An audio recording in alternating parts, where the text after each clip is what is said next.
going to be giving the witness is named Frank Simmonds. He's from Brooklyn, where he lives with his wife and 2 children. His wife is a poet and will be reading tonight, by the way, at 8 p.m. And,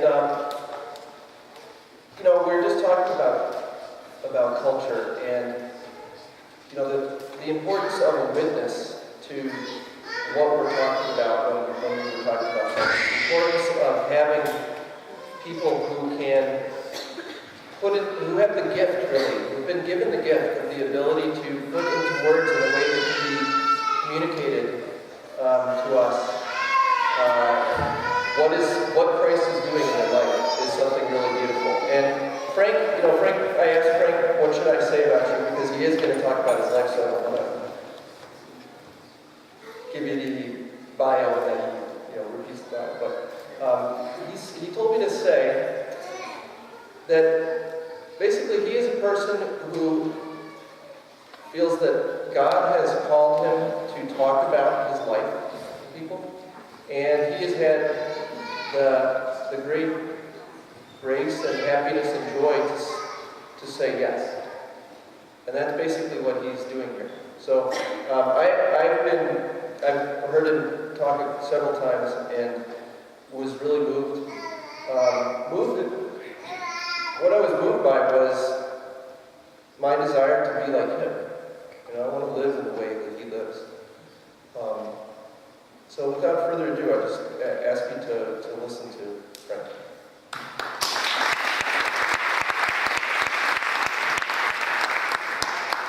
Yeah,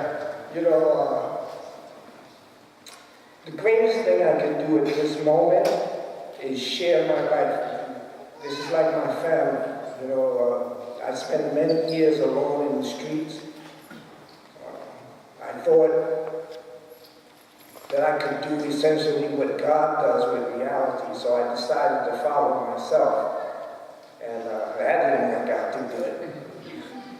Father Vince Nagel mentioned, that there's a certain contrast that helps. If you can see both sides, then you can make the judgment. So I'm not here to make a judgment for you. I'm simply going to tell you about my life. You make the judgment.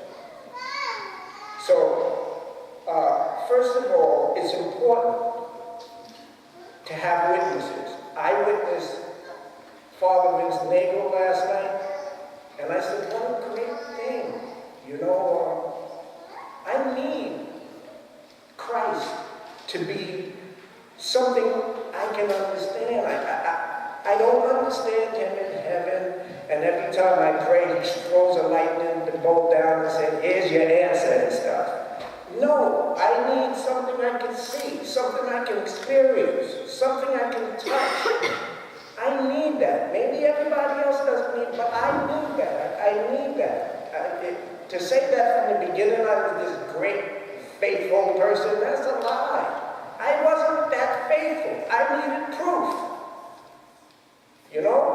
And some chains of events happened.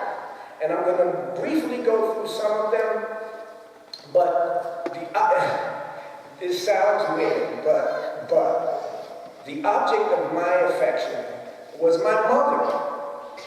Everything, my desire was to be a good son and to follow my mother. She was the greatest gift I could possibly have. What a stunning thing when she was no longer there. Then I realized that I'm like, you look at the ocean, you see the waves breaking on the shore, and in our minds, we build these little castles in the sand that too close to the shore. The waves come in, after you did all this work building these little castles in our mind of how reality is supposed to be, the wave comes in, and guess what? The shore is back to the way it was. It was back to the way it was. I realized I needed something more than my little castles that I built. So my mom and my pop, they were Roman Catholic. I was forced, but no, let's change that around. I had to wear suits every day. When I went to church, my mom had this big bonnet on, and my father had roses in his shirts and all this other stuff. And I was like, and they were like, oh no, you're gonna wear this stuff too. And I was like, oh man, this is what church is about. I have to wear this stuff to go. But anyway, it became such a repetitious thing to me. It almost became something I didn't want to be a part of because I wasn't voluntarily doing it. I felt that I was being forced to do it. That's not how I feel now, but that's how I felt then. So anyway, let's get back really quick. When I was like 16 or 15, my mom told me one day in the car, because she took me everywhere. She basically raised me. My father was like a scientist. He worked, he brought in the money, but he worked 2, sometimes 3 jobs. So mom raised us. When I'm the youngest by 15 years, so by the time I was born, my brothers and sisters were all moving out of the house. I was basically the spoiled little brat that was home with mom most of the time and got all the things that none of them got, which they all used to remind me, yeah, you're just a spoiled little brat, you get everything. I was like, yeah, that's your problem. So, what can I tell you? But anyway, when I was 15, I was in summer school, and my mom pulled up to pick me up from school, and she just looked at me with this look I couldn't understand. She was like, I always had this look of love that my mom gave me, but this was a look of desperation type of a look, and she said, son, what are you going to do when mommy's not around anymore? And I was like, don't even come up with anything like that. How could you say such a thing? That's not funny. She said, I'm not joking. She says, your mom is really sick. And she's probably going to have to go to the hospital, and she'll be back. And I was like, wow. I never thought that I would ever have to face the fact that my mom wouldn't be there with me in everything. I really couldn't understand. And it happened so quickly. My mom was like this big woman, man, 189 pounds, 5'9", West Indian woman, big, strong woman. She died within like 1 or 2 years at 72 pounds. And I had to watch this. Go to the hospital. At some point, I was like, where's my mom? And she's like, you don't know me anymore? I was like, oh, can't let her see that, it was just, anyway, I lost faith in God at that moment. I didn't believe he was this merciful God that looked out for us, that loved us. He was about to take the most important figure in my life from me. And it's hard for you to explain to me how that's merciful. I'm a kid. I'm still young. I'm still trying to form. But of course, I was a rebellious kid, see, because now, when my mom was dying, I remembered all the time she was trying to help me and tell me all these good things about my life. And I told her, you don't understand me. You don't even remember when you were a kid. How are you going to tell me how it is that, I was stubborn, very stubborn, rebellious kid. I grew up through a very racial time.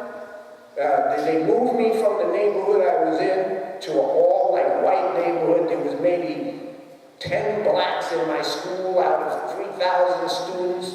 And they used to treat us bad, and chase us home from school and tie up stuff, write stuff on our lockers. And all this I dealt with. But did I really deal with it? Is the question, because after my mom died, when she actually died, all these things, they just bursted inside me. I felt sorry that I didn't listen to her when she was trying to warn me about the friends I had. I didn't even think life was worth living anymore. My goal from that point on was, maybe I'll die and then I can and just join my mom. You know, that's kind of what I live for. So I had this conversation with God that day. And I told him, I says, you know what? You're not real. You're like one of them statues or, you know, a picture on the wall. I chose not to be aware of God. Does that mean God doesn't exist? For me, it meant he didn't. But does that mean that God doesn't exist? So I decided, if we're riding in the car, I want to drive. God, you can get into the back seat. I'll drive. You know how many accidents I had driving? And then it was like, But anyway, I told God after this, I don't need you no more.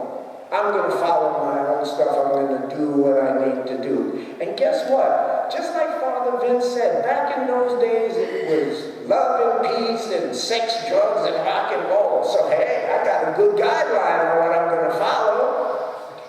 Only problem is, can you control these things? Do you really have the power to control reality when it comes to you? And if you do want to assume that you can have full power over reality, who are you saying you are?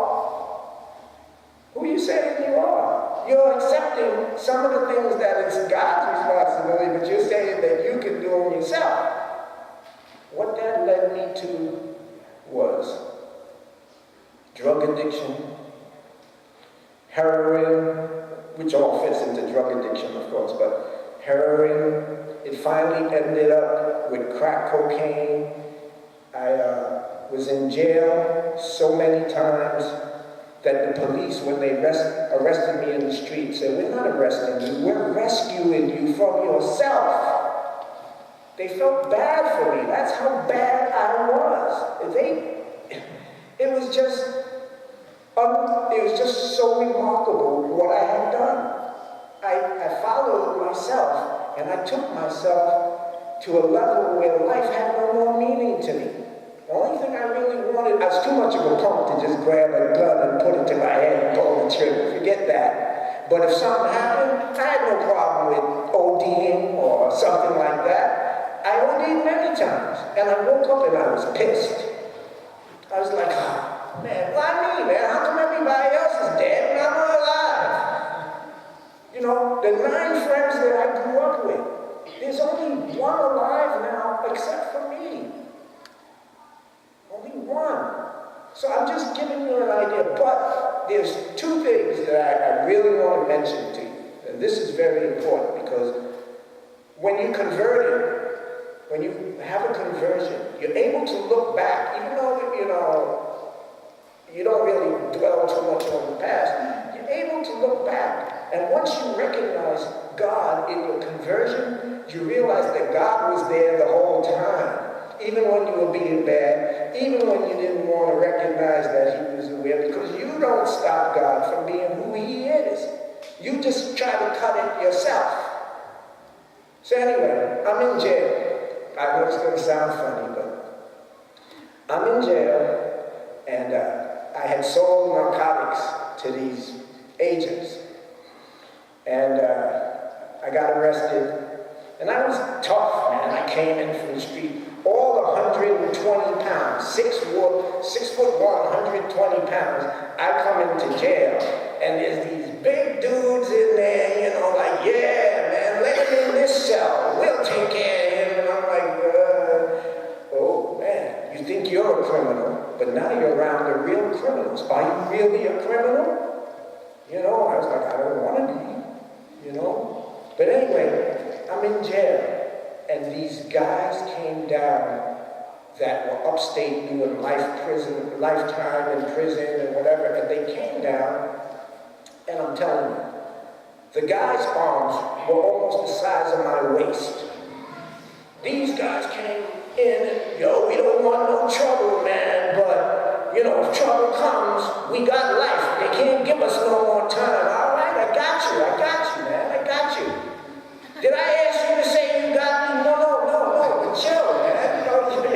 Okay.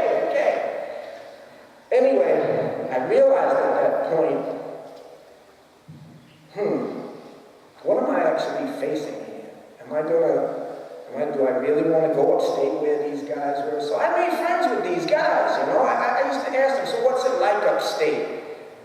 Well, yeah, it's really nice. We can't wait to go back. We lift weights all day. We carry mop buckets around. Then we play football with no uniforms. And the only goal is to walk off the field.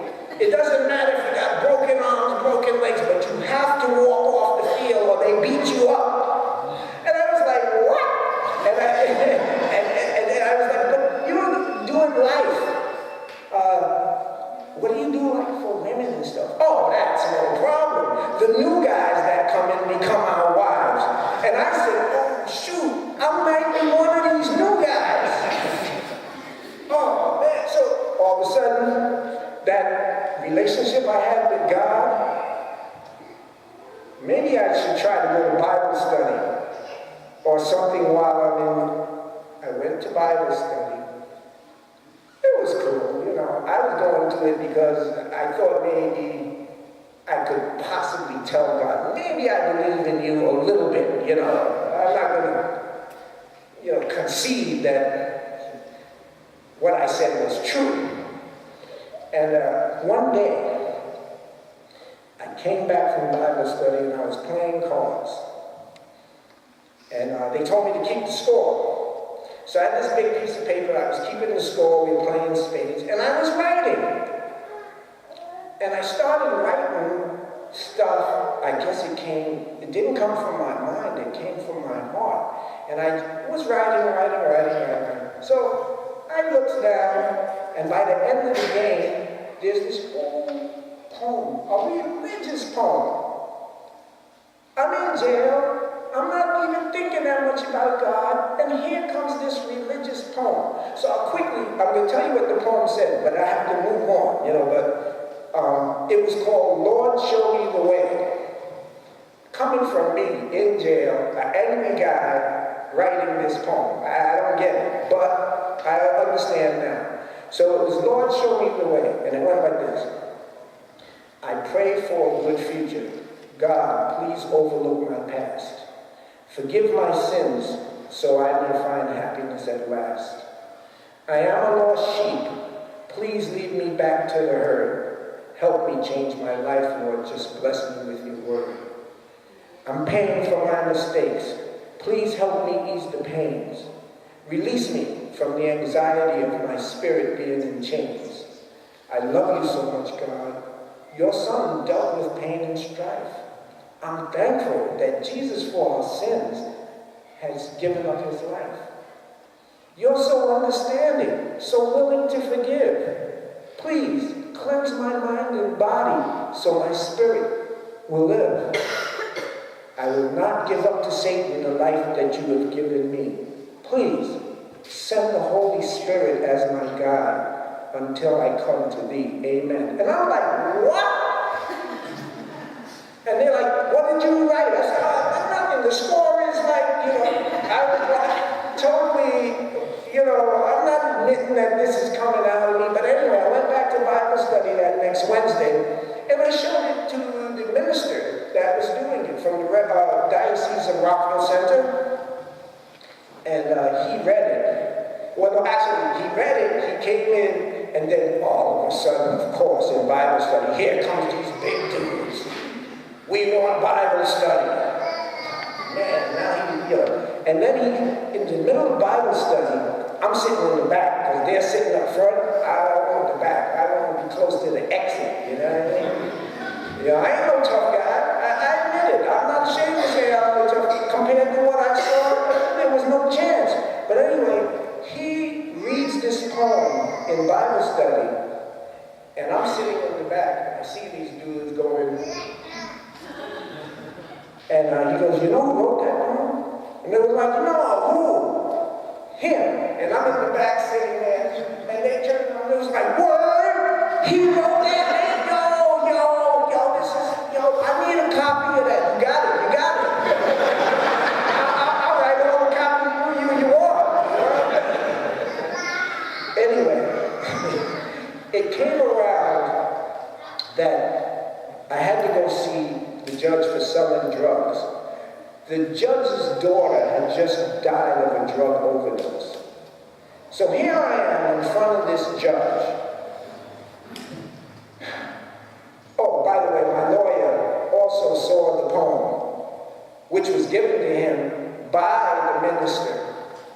And I'm in front of the judge, and he says, "Hey, Mr. Simmonds, do you realize that when you sell drugs, you are supporting an organization that is killing the youth of America?"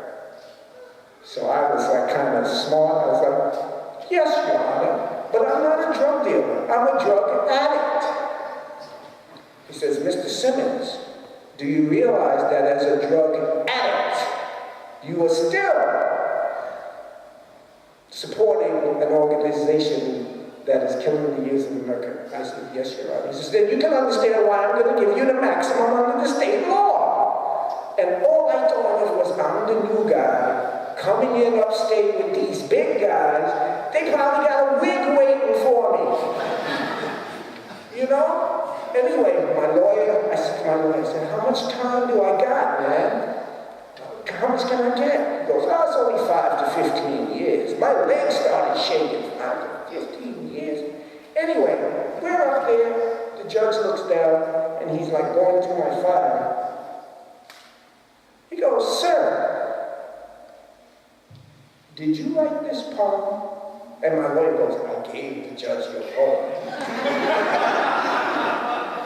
I says, "Yes, Your Honor." So my lawyer says, "Well, as you can see that he has some type of education, he has a willingness to repent. As you can see from the Lord showing the way, he's religious. If you send him upstate, he's not a career criminal at this point, but if you send him upstate and he has to face what's happening upstate when he comes back, I can guarantee you he's going to be a hateful career criminal."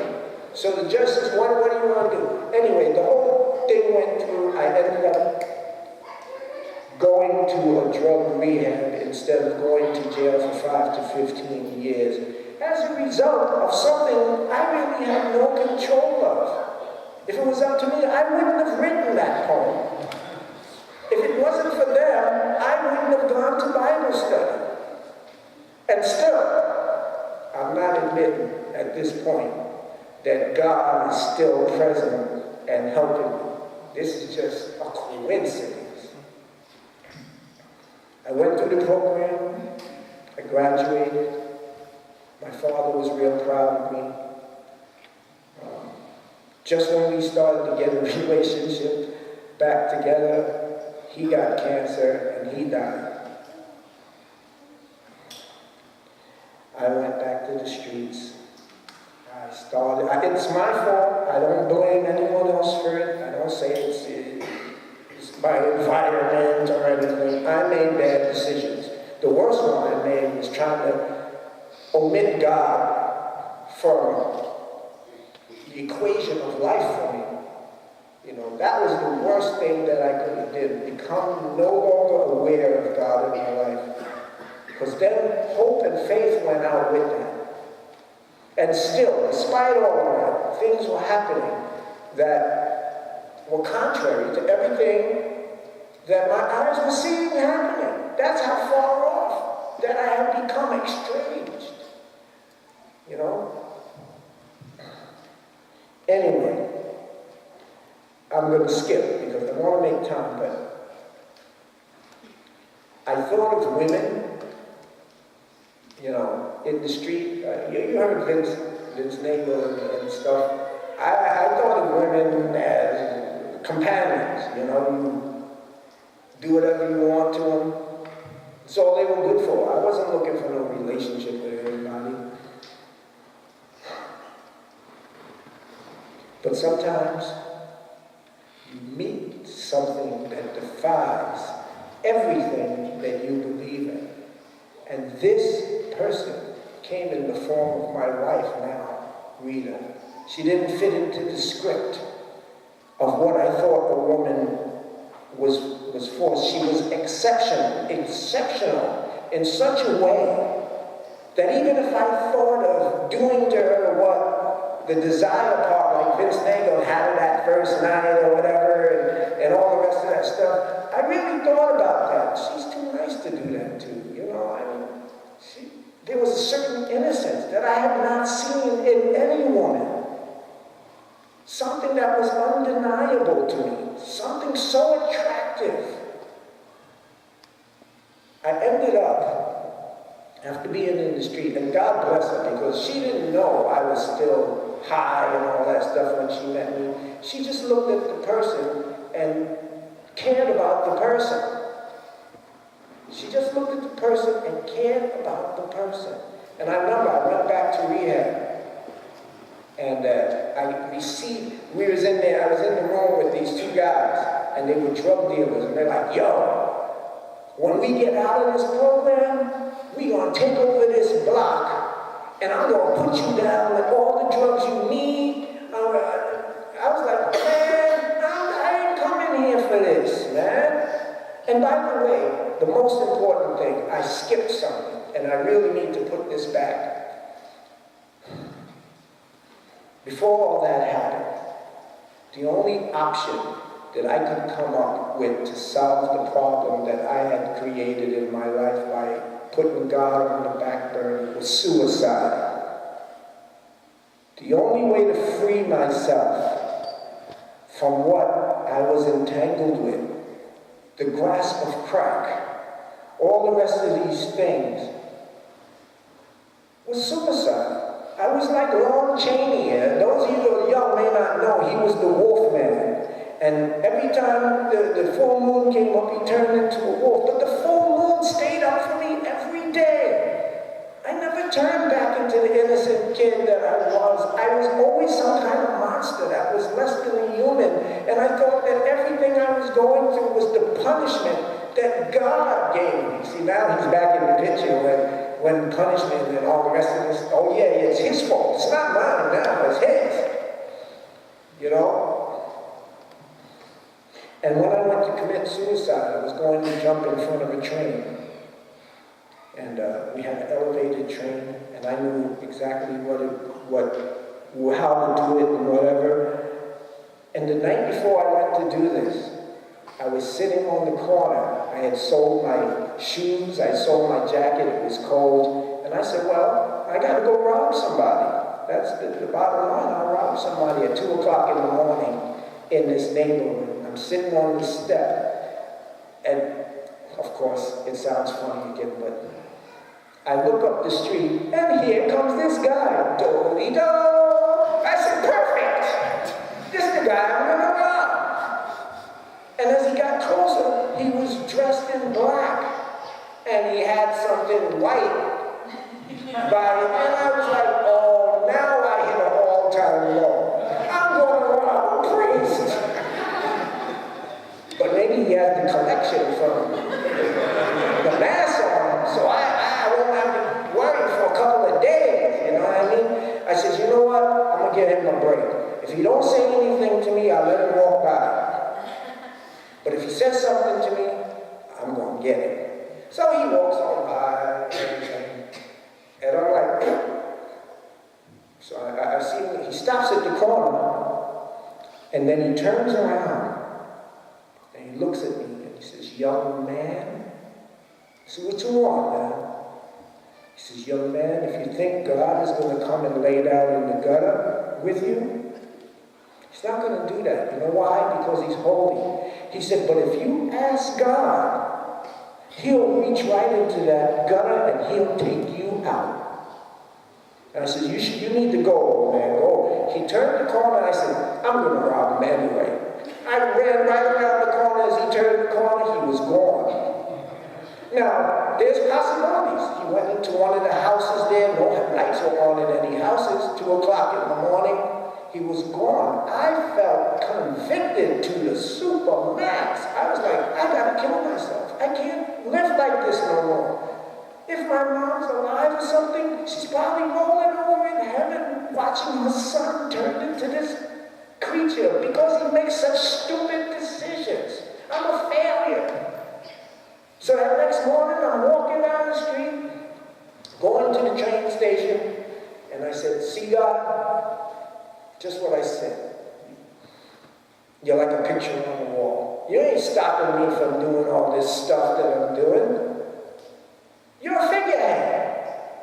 Just like the Pope. I was really, all this other stuff that I was saying. And I don't want this to be abstract, but what happened next was so unbelievable. It's still almost unbelievable, but it was like somebody took a remote control and stopped my life. Said, stop right there. And before that happened, I was talking to God, and something cried out through my mouth. It actually cried out from inside and said, God, if you stop me from what I'm about to do, I will serve you for the rest of my life. And I was like, no, where'd that come from? Who was that crying out to God? That was beyond my conscious, subconscious. Where was this voice coming from that was crying out to God? And then I got even more convicted. I said, so if something's crying out to God, then God must exist. And guess what? If I do what I say I'm going to do, I'm about to find out the truth of it. Because once I get hit by the train, if I'm dead, all of a sudden it could be like, hi, I'm God. So, anyway, as I was going, this guy had told me, if you ever need help, just dial this number, 1-800-WE-DETOX. I dialed the number, there was a phone right by the train as I was getting ready to go up. I called in and they said, I'm in a medical center, how may I help you? And I said, I don't think you can help me, but I'm about to kill myself. I'm a hopeless drug addict. Is there something you can do? And he's like, yeah, we can send a cab. You just tell me where you are. What's your name? I said, my name is Frank. When I said my name is Frank, I became a person to myself. And I realized that even though I didn't like myself or care about myself, something did. Something was trying to stop me from doing what I was doing. Anyway, I made the connection. They sent a cab, picked me up, took me all the way from Brooklyn to Long Island. When I pulled up at the place, I said, hey, this place looks familiar. They go, oh, yeah. This used to be Hempstead General Hospital. And my skin started to crawl because Hempstead General Hospital was where my dead mother used to work. And I realized somebody was praying for me. Somebody didn't want me to do what I was about to do. And you know, I stayed in that program for 7 days. They tried to put me out. I refused. Send me somewhere else. Send me somewhere else. And in that second program is where Rita, I'm in the room with the two guys, and they're telling me they're going to set me up with this drug. I received mail, and they got their stacks of letters. I got this big manila envelope, and it said, inside it had a bronze Madonna or Mary or whatever. It was a bronze plaque. And it said, I didn't know you were going through all these things that you were going through. But I want you to know, despite all of that I love you, I care about you, and the tears just started coming out my eyes. I didn't even care about myself. Who is it that can love me when I don't even love myself? The word in the street is nobody wants you when you're down and out. Everybody's quick to jump off the ship when you're doing bad. You're doing good, you got all the friends in the world. Here I am, down and out, and somebody's telling me they love me. I started to cry. And the guys in the room were like, are you crying? And I said, no, I'm sweating from my eyes. You know? But I stayed through the program, and I went to another program and whatever. So this is where things began to change. I was talking about my experience with a guy in the program. And he was real cool. He was like, very compelling story you're telling me here. He says, but as I recall from your story, you told God that if he stopped you from doing what you were doing, that you would serve him the rest of your life. Is that correct? Yeah. So how are you serving him? What are you doing? He did his part. You doing your part? Boy, when he said that to me next Sunday, I was in church. And it was a Pentecostal church. And my friend was the pastor. And here I am now, brought up Catholic now. So now I'm in the church with people running around, talking in all these languages, jumping up on, laying on the floor, people fanning them while they're on the floor and everything. And I said, man, God got to be here if I do that. I ain't doing it for show. The Spirit got to really take me and do this, you know? So when they ask, you know, who really wants a relationship with Jesus Christ? Come up to the altar. I was like one of the first to come up to the altar. All of a sudden, boom, 5 people on the other side of me, 5 people on the other side. So I'm in the middle. And I'm almost laughing because I can't believe all the stuff I had just witnessed. And he goes over to the first guy, touches him, and he's like, boom, the guy falls out on the floor.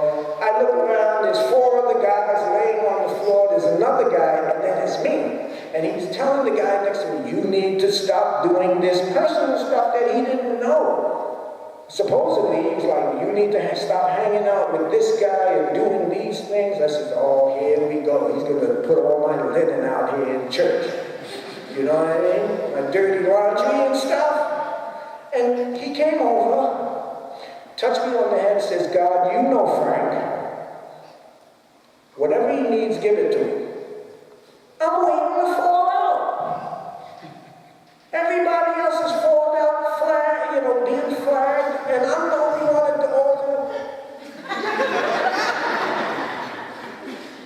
God don't love me, man. He's doing everything for everybody else. He's still pissed off because of what I said to him before. So I went back and sat in the chair, and 2 weeks later, I'm sitting here, comes that dude again. So, you're different now. He says, I am. He says, yeah.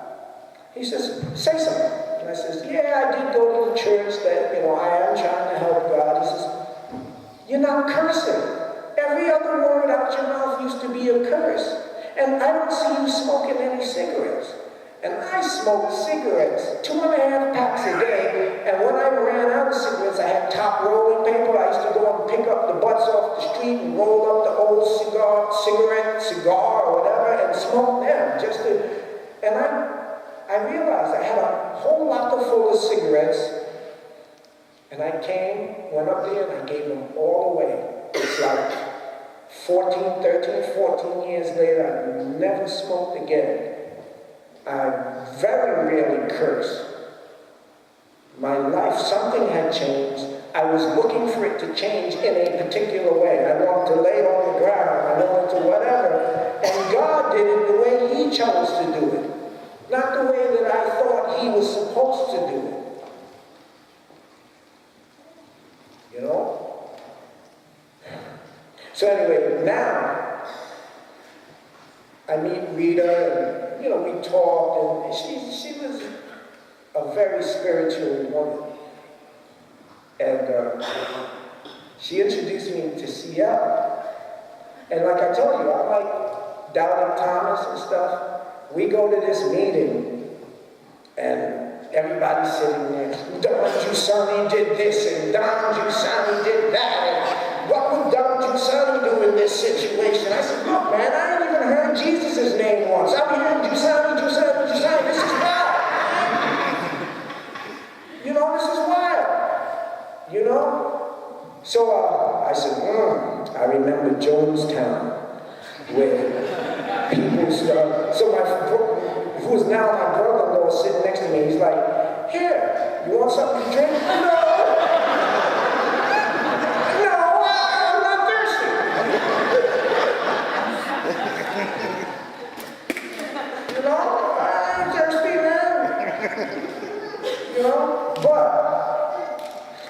point that I'm trying to make. With us, conversion means, to me, I say to me, meeting something that's so exceptional, that is above all your doubts. It stands out so far beyond anything you can imagine that it almost imposes itself on you. It's so powerful. You know, I don't know why I kept going back to this thing I thought was a cult, but something attracted me. Nothing forced me. Nobody asked me to change at all. I always thought, you know, you become Catholic, that means you walk around with a cross on your head, and everywhere you go, you're genuflecting in front of everybody, and you can't watch anything on TV, and everything is, you stay in church doing rosaries all day, and, you know, no, this is my opinion of it. I based on probably what my mom and my pop did when I was a kid, you know. I really had this bad. So I'm waiting for them to try to change me, like the Jehovah's Witnesses, be at my front door with the Jusani magazine and get up! No, man, I'm sleeping. No. You have to read this magazine first. Then you can go back. Man, get out of my door and out of my face. You know, I had that type of attitude, that roughness to myself. I still have that. But when Rita asked me to come, what actually made me come was I thought about that Madonna, she sent me in the program, and that this woman loved me. And why would she send me to Jonestown to drink cyanide laced? Unless she was drinking it herself. And then I am following you.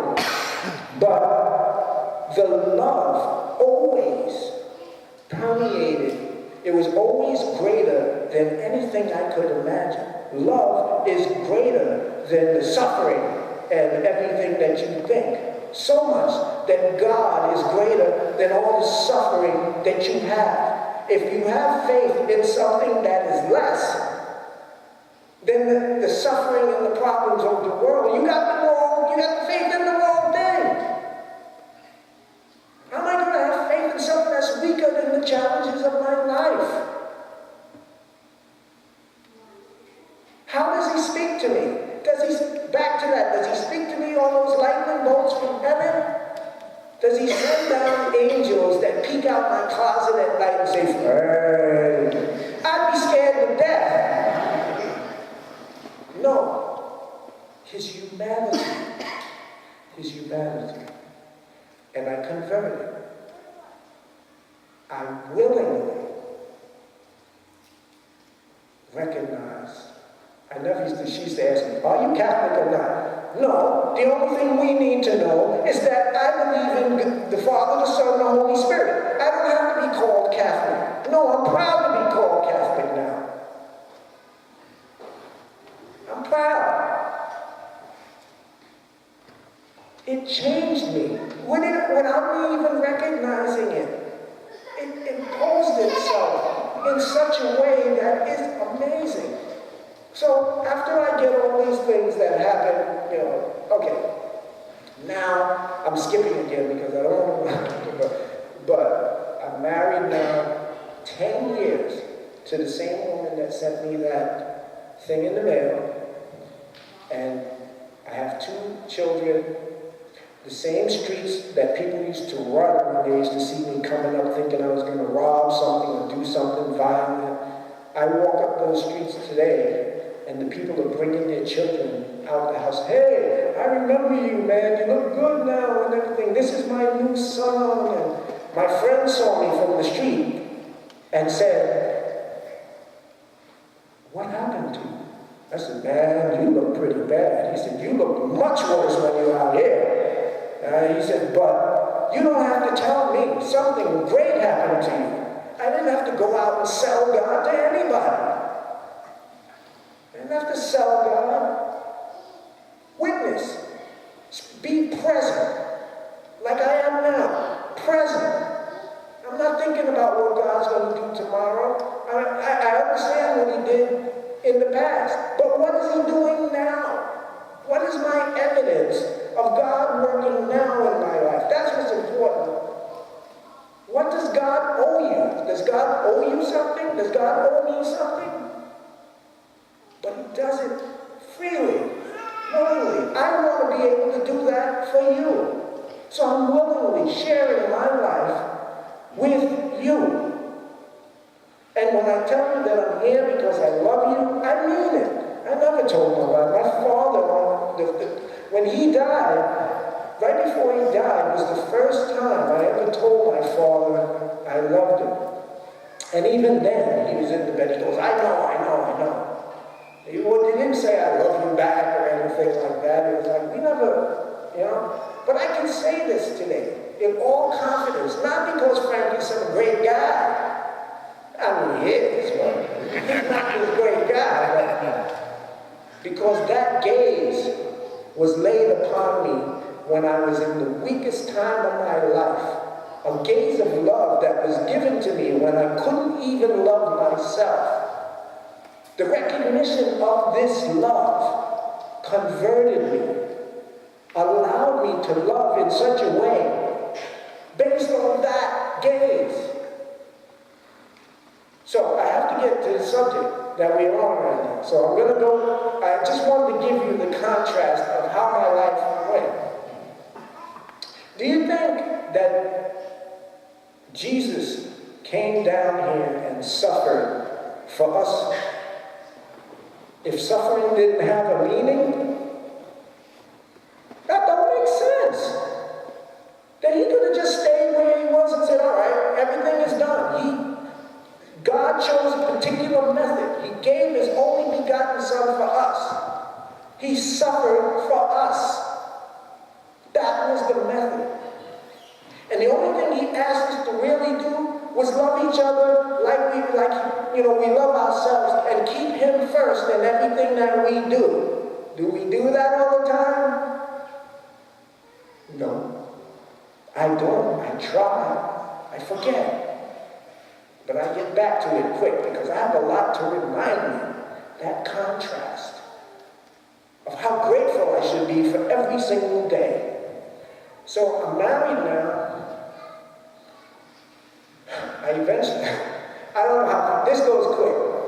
So I didn't believe in school community and all the rest of that stuff. Next, I'm head of school and community. I'm head of the New York chapter of Communion and Liberation. And not like Carlo, I wasn't born in Italy. I didn't hang with you, Sonny. I didn't get all of those benefits that these people have. But I do have that benefit because why am I here? God gave something special to Father Giuseppe. He didn't keep that gift for himself. He put it to work. That grace stays a grace, but it's not put into action until we do something with it. And it's not hard. Share it. Just share the experience. This is what I'm here doing. I'm sharing the experience of how God lit my life up. Anyway, I'm asked to carry the cross across the Brooklyn Bridge, right? On the way of the cross. So I still got my friends from the street. They're totally against me being in CL and all that. They're like, forget it. So the first time I carried the cross, I was in the newspaper and all this. So my friend called me up. I said, yo, did you see me on the Brooklyn Bridge with the cross? He says, no. What I saw was some black dude carrying some wood with a whole bunch of white people behind him. You're the token.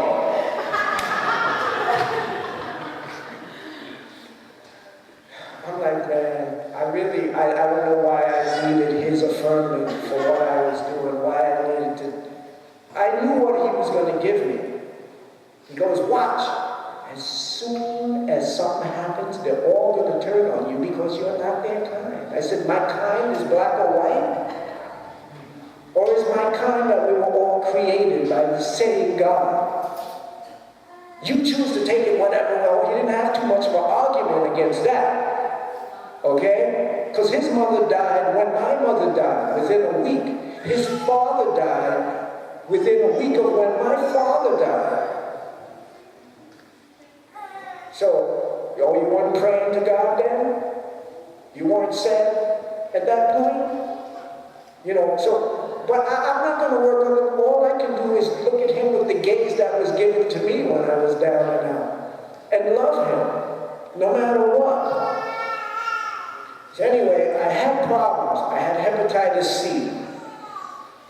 I went through the whole program. It was taking injections. All these pills made me very sick. I did it for 6 months.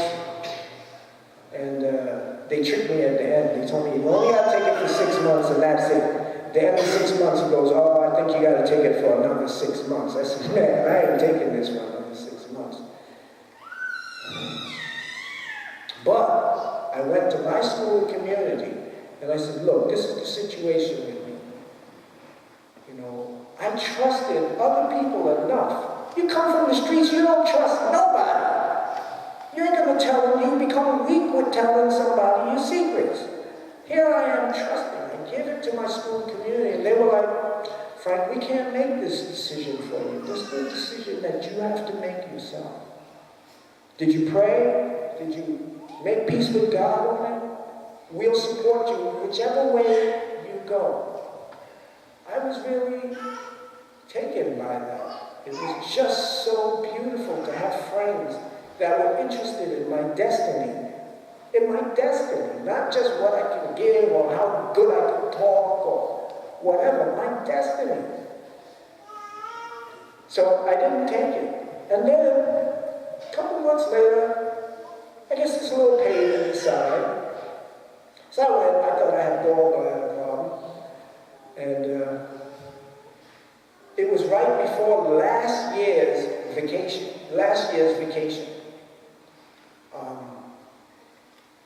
They said, you have a mass on your pancreas, and we don't know what it is. All right, cool. Go and get the biopsy and everything done. Oh, it's benign. So I'm claiming miracle and this and all this other stuff.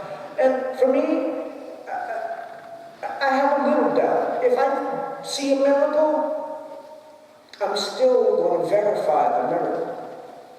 I want to see it last. I want to see, I want to. I mean, it doesn't always fit into my script, but now at least I'm not saying that's not a miracle when it happens in front of me. The sea parted. God said, here I am. No, that's not a miracle. That's not God. But the sea didn't part in front of me. Now I'm at least a little open. Comes to find out the biopsy was wrong.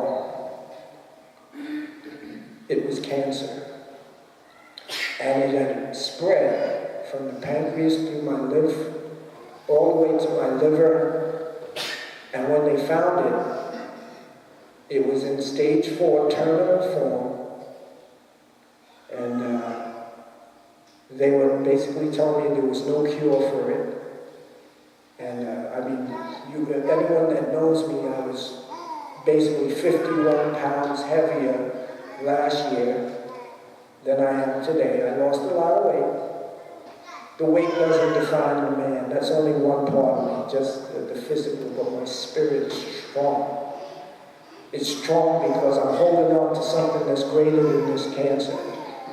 I have a wife. I have an accompaniment that I hold on to dearly in the front, in the face of everything. It doesn't tell me that that Frank isn't important. Cancer didn't call me into this world. It didn't say, Frank, I created you out of love. It's trying to convince me that love isn't true. I'm beyond being convinced. I got a whole history of that love being can't be taken from me. I'm still a joyful person. I'm still here laughing. I'm still talking with you. I'm still present. And the one thing I said to cancer when I first had it, Well, actually, when they were going in to do another thing on the tumor with another biopsy, my wife was there in the room, the waiting room. I was in these curtains, and my wife says, "Honey, what can I do? What can I do for you?" What? I says, "You know what, honey? I have everything I need already. The love of God. He was first. So,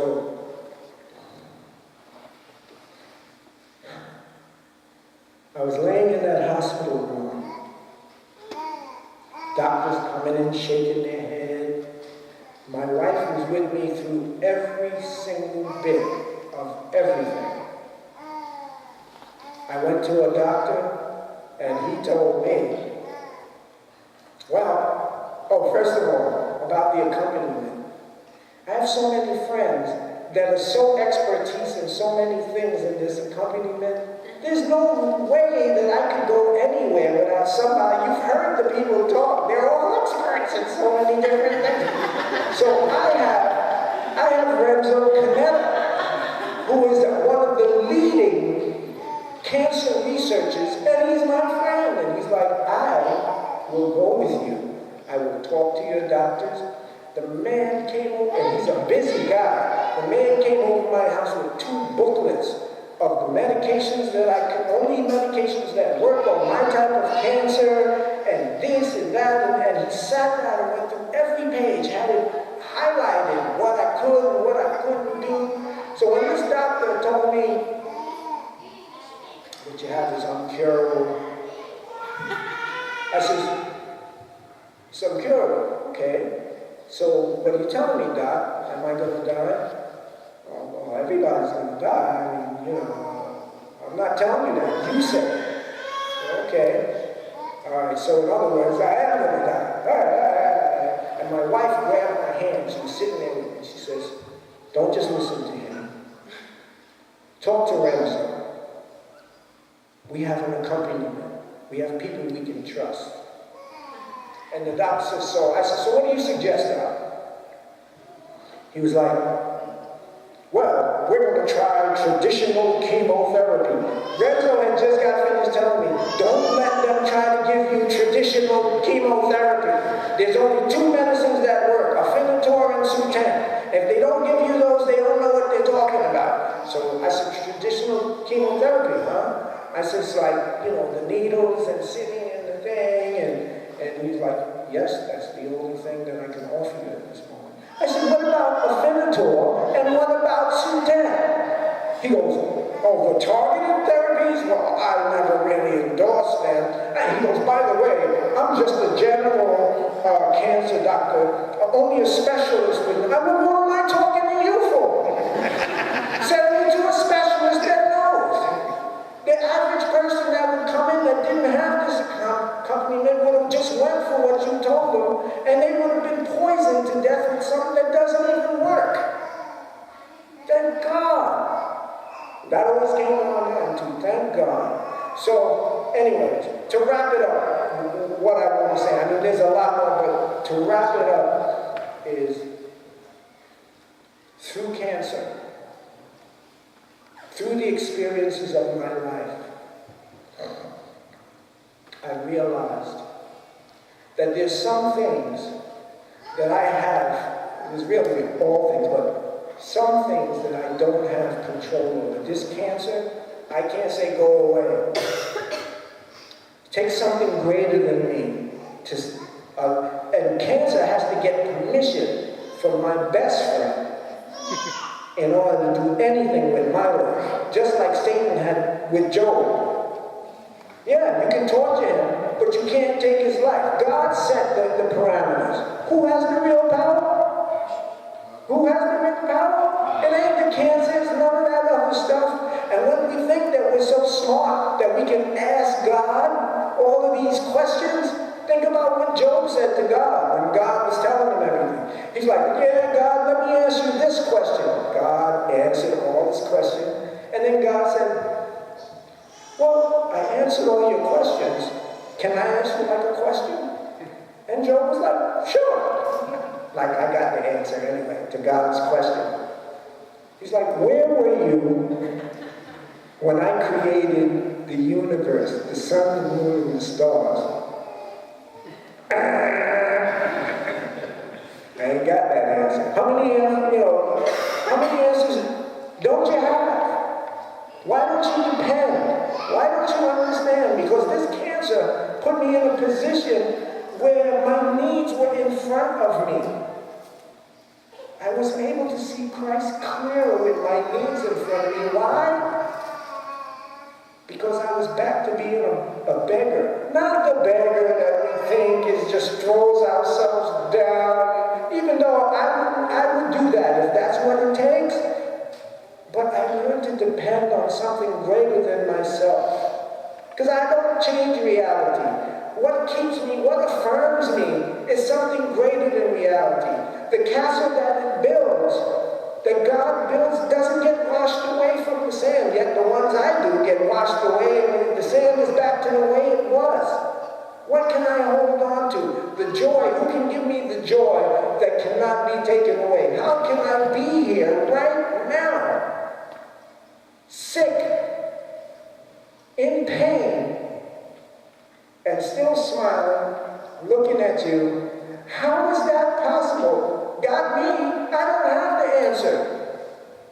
I don't know how I'm living life this way. I'm amazed at it. It's something exceptional. It's something that makes me curious. I don't have the answers. I'm searching. Even in the condition I'm in, I'm still searching. I have ideas, but I'm still searching. Without a search for the truth means you got the answer already. That means I don't need to search because I already know. What does that mean? I took control back from God, my little phony control that I like to have, and I have the answers now. And what happens when somebody asks you, how come I'm here?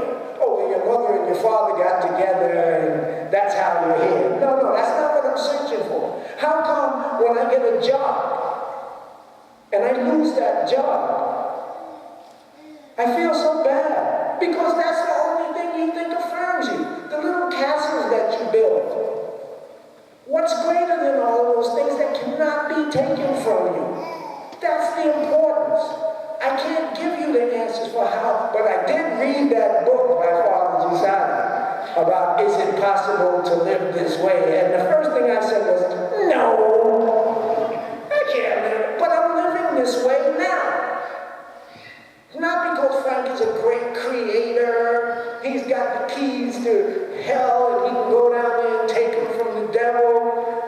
I'm just a poor, foolish guy that made bad decisions in himself and found out that that didn't mean anything to God. God loved me unconditional. And I'm part of the reason why Catholicism really pulled me so close is nobody told me I had to change.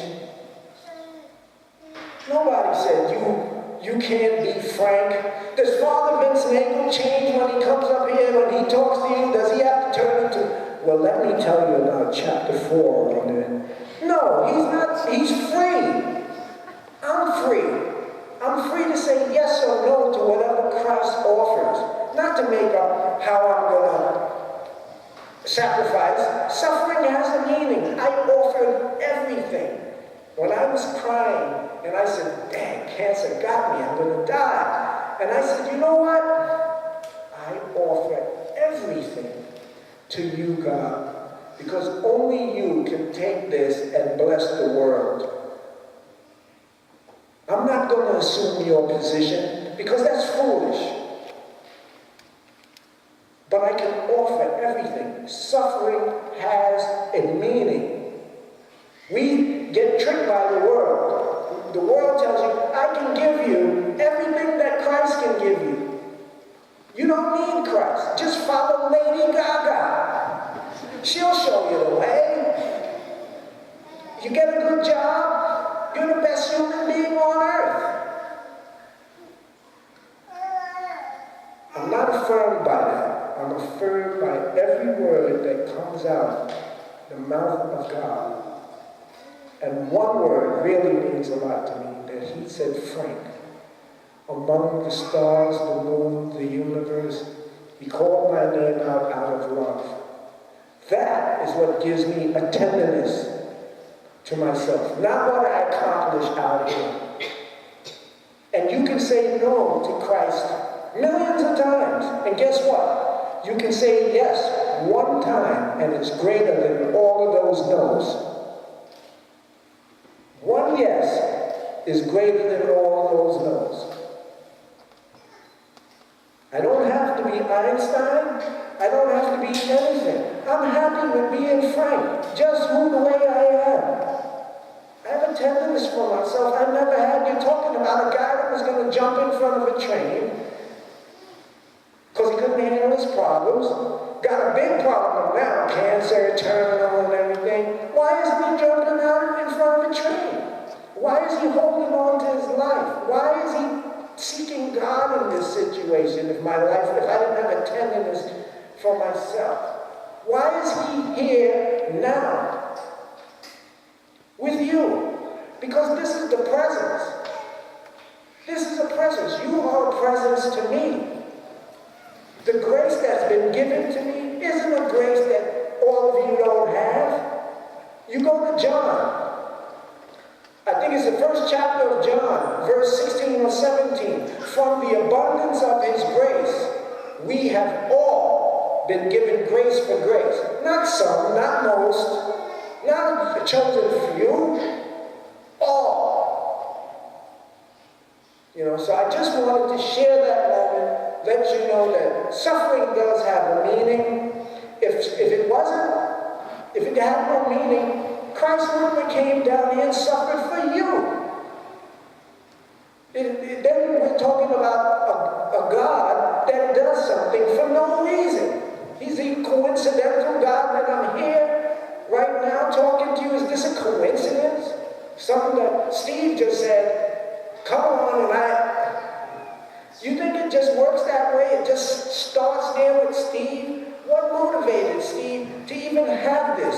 When he saw the encounter in New York, when he experienced this, it doesn't matter how many people are here. If one was here and God said, show them that I'm still working, I've done a great thing.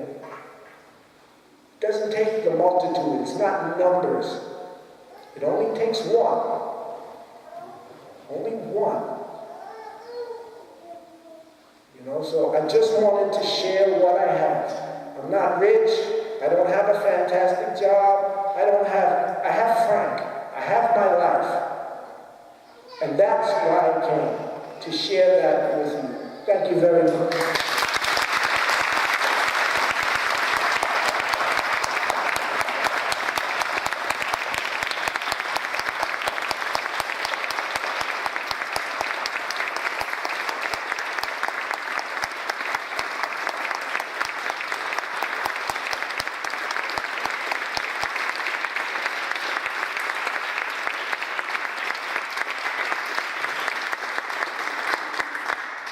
Thank you very much. So I can't think of a better preparation for Mass. So now we have Mass at 6 o'clock. After Mass, there will be time interval before the final event for the night. The final event is going to be starting at 8 p.m. It's a poetry reading.